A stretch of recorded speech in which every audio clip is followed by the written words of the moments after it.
IAV TV, la web TV des étudiants de l'Institut agronomique et vétérinaire Hassan II.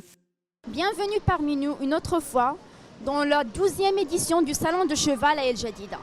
Je m'appelle Hajala Bouri, étudiante en 4e année en médecine vétérinaire à l'IAV Hassan II. Et j'ai avec moi dans le plateau monsieur Jemali Husseini Hilali, et qui va nous parler un peu de son expérience à l'IAV, de son cursus, et va nous parler de quelques publications et des livres qu'il a fait sortir au monde dernièrement. Bonjour monsieur Husseini.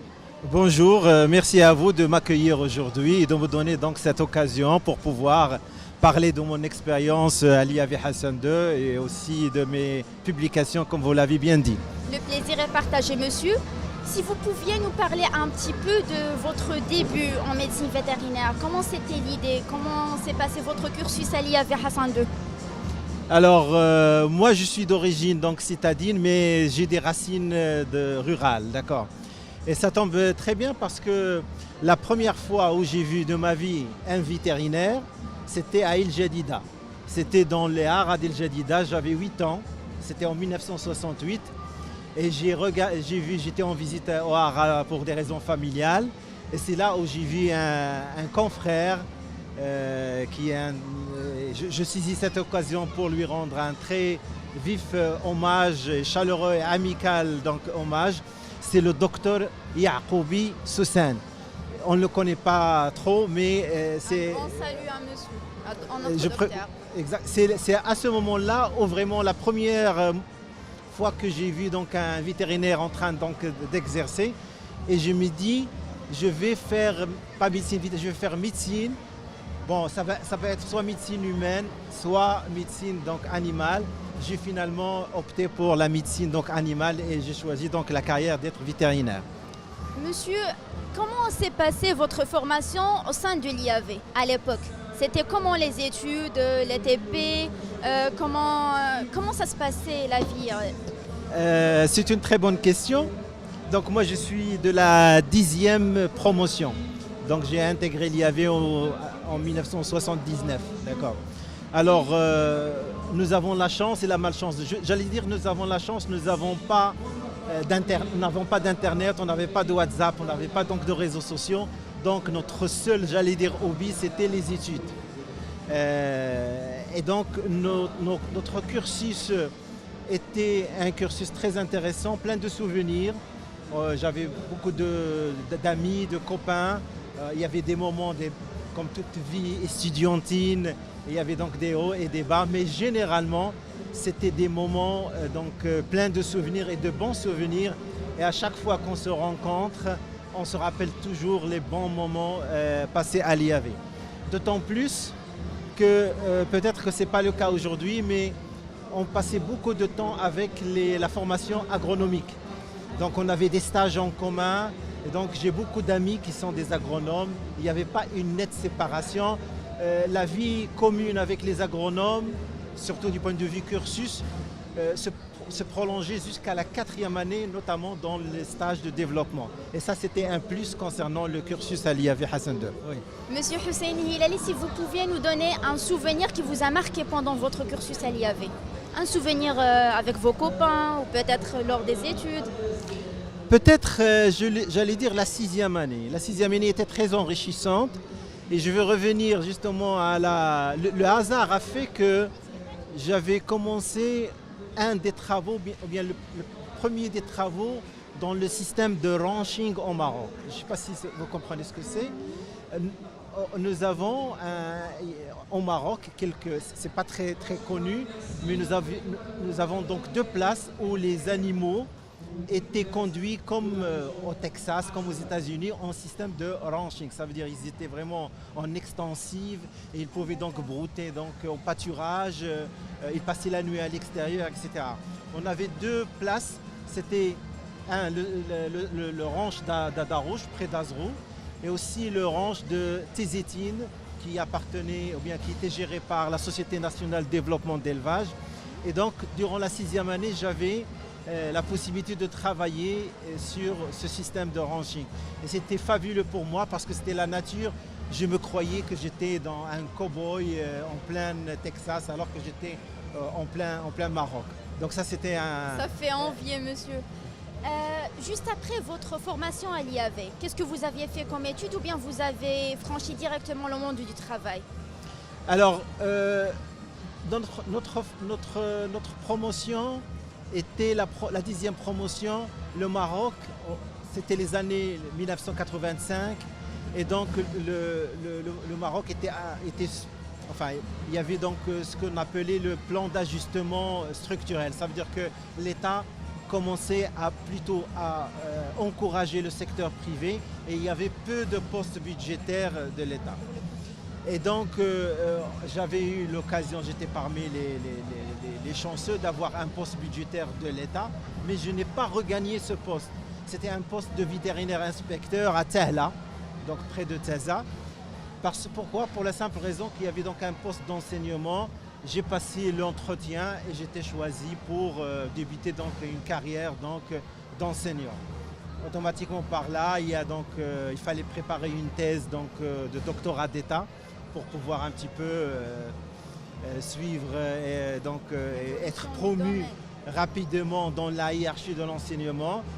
L'occasion encore se présentait pour aller donc en Suède. Et c'est là où j'ai fait donc mes études doctorales. Et c'était aussi une expérience très très enrichissante au niveau de la faculté vétérinaire de l'Université suédoise des sciences agricoles à Uppsala en Suède, qui est d'ailleurs la seule faculté de formation vétérinaire en Suède. Parfait, monsieur. Comme nous savons tous et comme savent la majorité des étudiants vétérinaires chez nous, que professeur Husseini Hilali a déjà fait des publications et a déjà réalisé des livres dont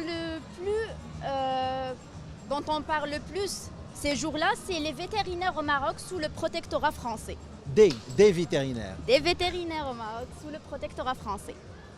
Monsieur, si vous pouvez nous donner un petit résumé sur ce livre, de quoi parle-t-il, de quoi s'agit-il? Bien. Alors, merci d'avoir donc justement eu l'idée de parler un petit peu, de me donner l'occasion pour parler de ce livre. Alors ça, c'est une très longue histoire, mais je vais essayer d'être court. C'est un projet qui a duré une quinzaine d'années. Pourquoi une quinzaine d'années? Parce que c'était un petit peu mon jardin secret. À chaque fois, je le prenais, je le mettais en sourdine, parce que c'est un sujet qui est en dehors de la physiologie, ce n'est pas un sujet technique. C'est un sujet qui est historique et donc à chaque fois je le prenais et petit à petit le petit projet commençait à avoir de l'ampleur jusqu'au 2014-2015. Je l'ai proposé à plusieurs confrères, à plusieurs journalistes et ils m'ont encouragé donc justement à le publier. Donc je l'ai publié, j'ai trouvé une petite maison d'édition, ça c'est toujours difficile au Maroc de trouver un éditeur, une petite maison d'édition qui l'a publié. Et je l'ai proposé, donc ça a été lu par des confrères, spécialement des confrères donc étrangers. Ça a été proposé pour un prix à l'Académie de France, l'Académie vétérinaire de France. Et j'ai eu donc un prix donc en 2016, le prix Alexandre Lyotard de 2016 de l'Académie. Alors de quoi il parle? Je n'ai pas encore parlé de la question. Il parle tout simplement de la médecine vétérinaire comme profession durant le protectorat français, d'accord. Et donc j'ai retracé un petit peu l'histoire, l'instauration du protectorat et qu'est-ce qu'il y a eu comme début en médecine vétérinaire concernant le début des laboratoires, le début du service vétérinaire qui était un service très très actif, d'accord, pour la simple raison que le Maroc avait cette caractéristique pour la France.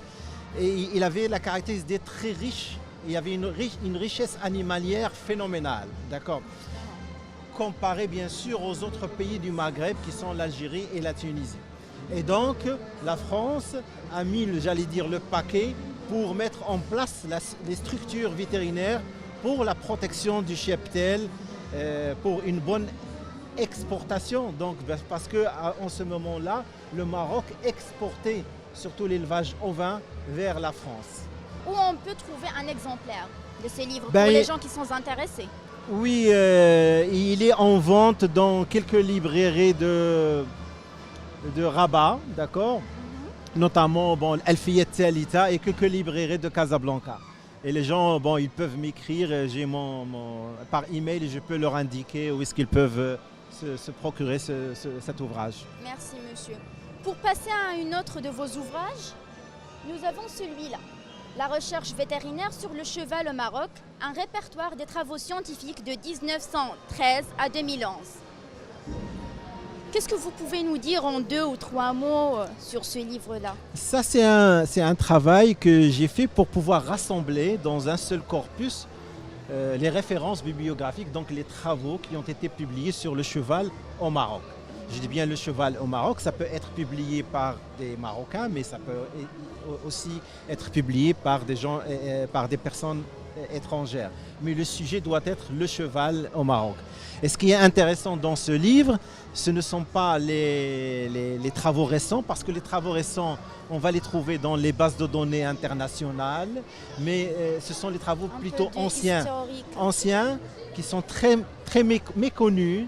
On ne peut pas les trouver, et moi j'ai eu la chance de pouvoir donc les trouver dans des documentations anciennes, et pour les faire revivre, j'ai eu l'idée justement de rassembler ce répertoire qui résume donc les travaux de recherche sur le cheval pendant à peu près un siècle, donc de 1913 jusqu'à 2011. C'est presque donc un siècle de travaux. C'est un petit livre, mais il est très intéressant. Merci. Monsieur. Merci à vous. Alors voilà, 2 livres de notre cher professeur. Monsieur, si vous pouviez nous donner un petit mot sur votre expérience comme étant enseignant. Je pense qu'être enseignant, on ne peut pas imaginer le plaisir. D'abord, ça vous apprend quelque chose de très intéressant, c'est l'humilité. Pourquoi? Parce qu'on doit toujours apprendre. D'accord. Et moi, je suis très heureux lorsque un étudiant me pose une question et je ne sais pas répondre à cette question, parce que cela me pousse. Ça suscite un peu de curiosité. Ça me suscite de la curiosité. Et je pense qu'un enseignant doit toujours se mettre donc, en question. Il doit toujours se mettre à jour donc, ses connaissances, parce que par définition, la science, c'est quelque chose qui est toujours en mouvement. On peut accepter quelque chose maintenant qui peut être considéré comme vrai, à condition qu'il n'y a pas eu une expérience qui a prouvé le contraire. Démontré le contraire. Donc le contact avec les étudiants est très intéressant. Le contact avec les chercheurs, c'est toujours valorisant.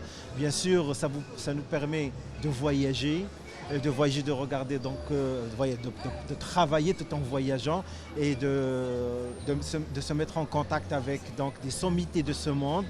Et ça, c'est une occasion donc extraordinaire, irremplaçable. Tout ça, ça nous permet un petit peu de travailler pour notre pays, d'accord? Bien sûr, les résultats de notre science et de nos recherches ne sont pas, c'est pas dans l'immédiat. Peut-être que ça va être vu dans 2 ans, dans 40 ans, donc c'est le moyen et le long terme. Ça, c'est un petit peu le défaut des gens qui font soi-disant de la recherche, parce que on nous critique, on dit qu'on n'aime pas on aime toujours, on souhaite ne pas avoir des chercheurs mais des trouveurs. Mais toujours lorsqu'on fait de la recherche, on trouve par la suite. Mais ça c'est le long terme ou bien le moyen terme. C'est pas dans l'immédiat. Donc c'est un travail très très valorisant. Monsieur Jamal Hosseini Hilali, on vous remercie énormément pour partager avec nous votre expérience, vos émotions par rapport au domaine et aussi à votre profession. C'est moi qui vous remercie. Si vous pouvez nous donner un petit mot à notre audience qui vous suit, un petit mot pour les étudiants.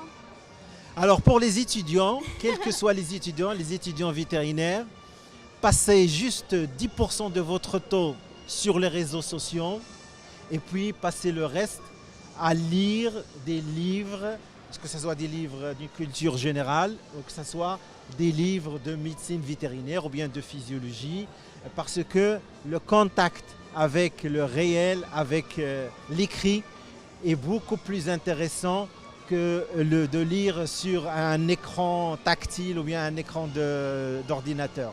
C'est peut-être le seul message que je peux donc... Merci beaucoup pour votre conseil à prendre en considération. Avant de terminer, je veux préciser qu'on remercie énormément notre cher professeur Jamal Hussein Hilali de nous avoir offert 3 copies de son livre des vétérinaires au Maroc sous le protectorat. N'oubliez pas de partager votre meilleur souvenir à l'IAV sur notre page Facebook et tentez de gagner un exemplaire des ouvrages de nos chers professeurs. IAV TV, la web TV des étudiants de l'Institut agronomique et vétérinaire Hassan II. Bonjour tout le monde, alors je m'appelle Ayoub Chfar, je suis étudiant en 3e année médecine vétérinaire et je suis ici en compagnie de mon professeur monsieur Mohamed Rachid Achaban. Bonjour. Bonjour. Nous sommes ici pour la web TV des étudiants. Alors monsieur Achaban, je voudrais vous demander, je voudrais bien que vous me parliez sur votre cursus en tant qu'étudiant en médecine vétérinaire. Bien sûr. J'ai rejoint l'Institut en 1977, après avoir eu mon bac, après avoir bien sûr passé un concours. C'était un concours régional. Et après, j'ai rejoint l'APESA, l'ancien l'APESA bien sûr.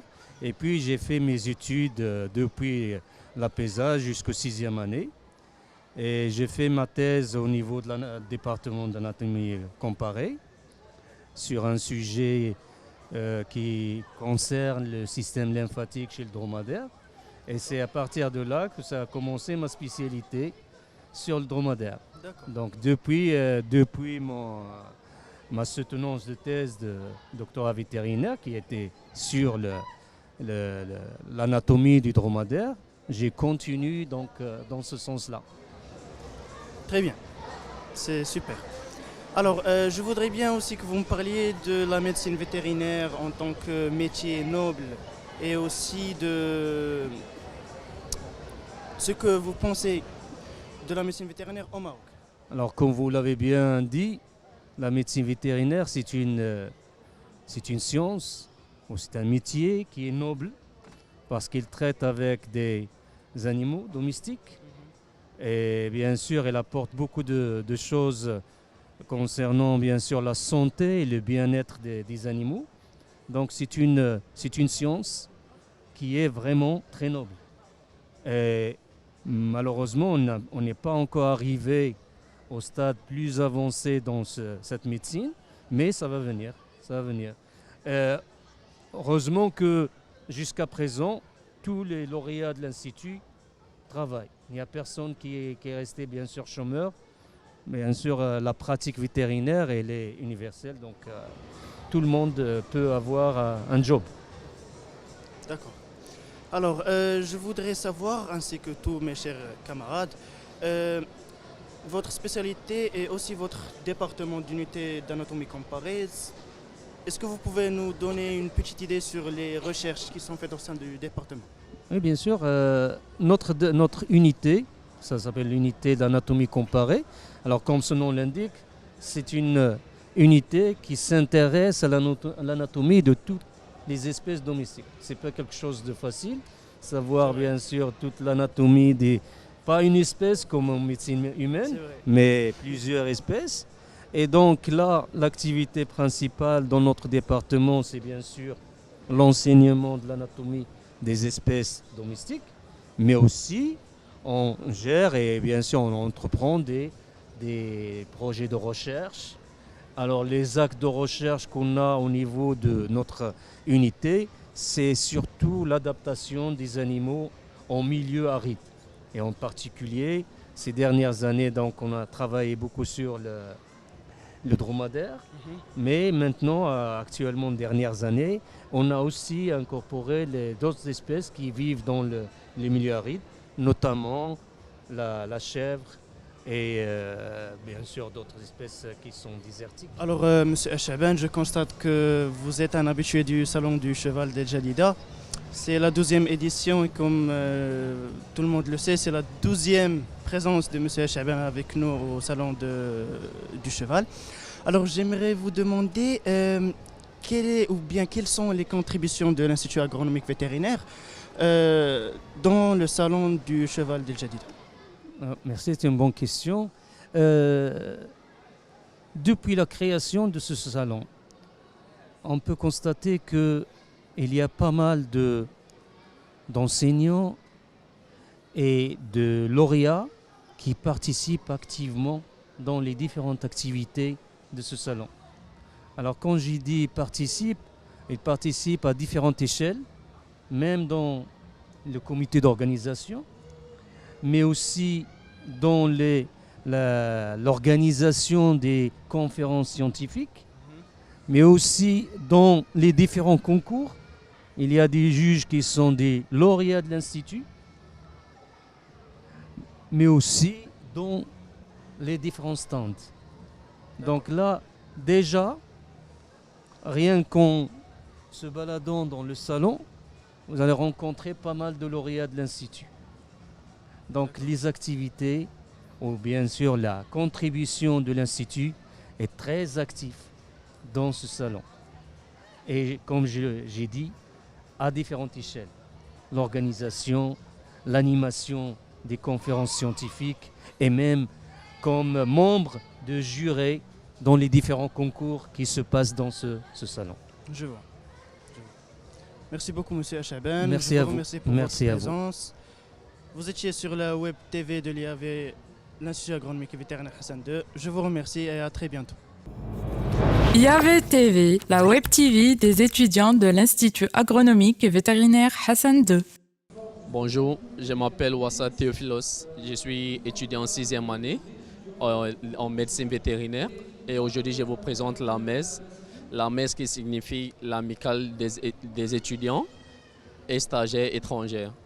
La MES a été créée par les étudiants étrangers à l'Institut agronomique et vétérinaire pour rassembler tous les étudiants étrangers de toutes les filières ainsi que les doctorats.